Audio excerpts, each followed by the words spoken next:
Hi everyone, I just completed this painting, well, halfway process point behind me. I'm going to work on it more and post another video soon, but in the meanwhile, I wanted to post what I already have done in progress and also to share some tips on what to get if you plan on oil painting yourself. I hope you enjoy this video, and if you do, don't forget to like and subscribe for more. Thank you.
Alright, so I'm about ready to start painting. Before I do, I want to go through a couple of the materials I'll be using and also provide some things that I've learned over the years for other materials you might want to consider buying when you start your own oil painting as well. To start you out, you're going to want some paintbrushes, which I have in my kit here. Some paint, obviously, right? So And then something to clean your brushes with. For me, I use a glass container with Gamsol in it. Gamsol has been the one that was recommended to me when I started oil painting, and it works really well. For oil painting, just so you know, if you've never done it before, you don't use water to paint out or clean out your paintbrushes. You're going to use an actual paint thinner to clean them. Oil and water don't mix well, and the waters won't actually do much to take away the paint when you're done painting from your oil paint brushes. So instead, you get a glass container and you want to fill it with a type of thinner. Also, you want to make sure your glass container has a lid, just because many of the paint thinners are very stinky and they will cause you to have a headache, and they are to some level toxic. So you do want to keep in mind having some ventilation in your room while you're working. For me, I have a window right next to me that I can open up, and I'll probably keep it cracked while I'm working as well, just to avoid any kind of problems with it. Also, something I recommend, and I didn't know about this right away, but this is called ArtGuard. There are, I'm sure, other brands of it as well, but this one I've really liked. It's a lotion that you put on your hands that protects your hands from the oil paints. As you might know, some oil paints are very toxic to your skin. The problem is that they can get on your skin and then get into your bloodstream through your skin over time. So it's not a good thing if you're just using oil paints straight out with your hands. You really want to have something to protect your hands while you're working. So I use this because gloves do not work well with my tiny hands, so it's just a lot easier to put some lotion on and not really worry about it for a while. I don't love the feeling of having something on my hands the whole time, but this isn't too bad. Also, some other things that you don't need to oil paint, like linseed oil, which will allow you to basically make the paint flow a lot better. It acts more like an acrylic paint when you put some linseed oil in with your paint mixture. Otherwise, sometimes doing the fine detail work is really difficult with oil paint because the oils are thicker and they don't move as fluidly always as acrylic paint does, or watercolor paint. So this helps fine details for me to have a little bit more fluidity, I guess, in the paintbrush movement. Also, there are some really cool other mediums that I've been trying out, like cold wax medium. I just got this recently and I love it. You just scoop out a little bit on your palette, just like with the linseed oil, and mix your colors into it. And it makes, the best way I can explain it is it extends the pigmentation of the color. So you have like an evenness of tone of color. So it expands that, but it keeps it really strong. Normally when you put your paint, your pigments into a base, it tends to thin out the colors as you're working with it, and that's why there's an important balance of like water to paint mixture when you're watercolor painting or acrylic painting. With oil painting, the paints tend to smooth out better, but this makes it even nicer, and I really recommend finding some of this stuff. This is just the Gamblin version of it, and it's just cold wax medium, so I'll show you that for a minute. And I'm also using Gamblin oil paints. I went to a demo and they showed a couple new products, and I loved this set because it's more like the Renaissance palette. So I'm going to be using a lot of these today. So I recommend having a bunch of these. They're great for mixing colors. They're also great for applying colors onto the canvas.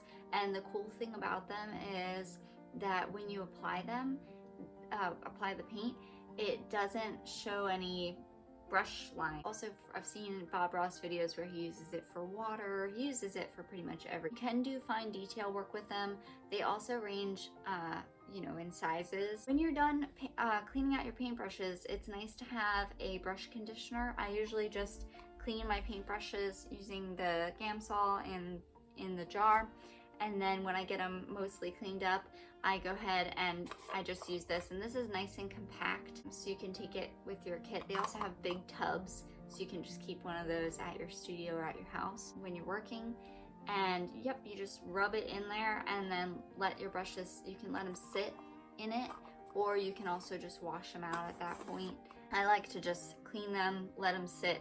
That way you're not having an interaction of like water or more Gamsol in with it. It's just allowed to sit in the conditioner so they stay nice and smooth and they don't get stiff. So yeah, those are my recommendations. Let's get started.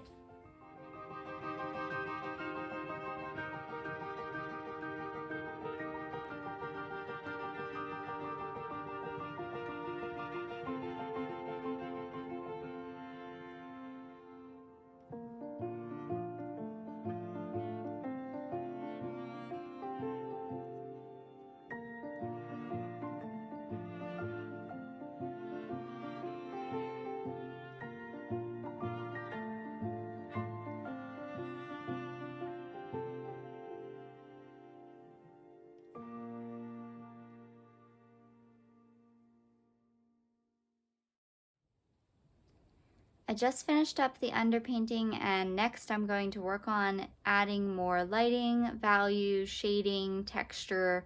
Everything basically that goes into this painting needs to be added.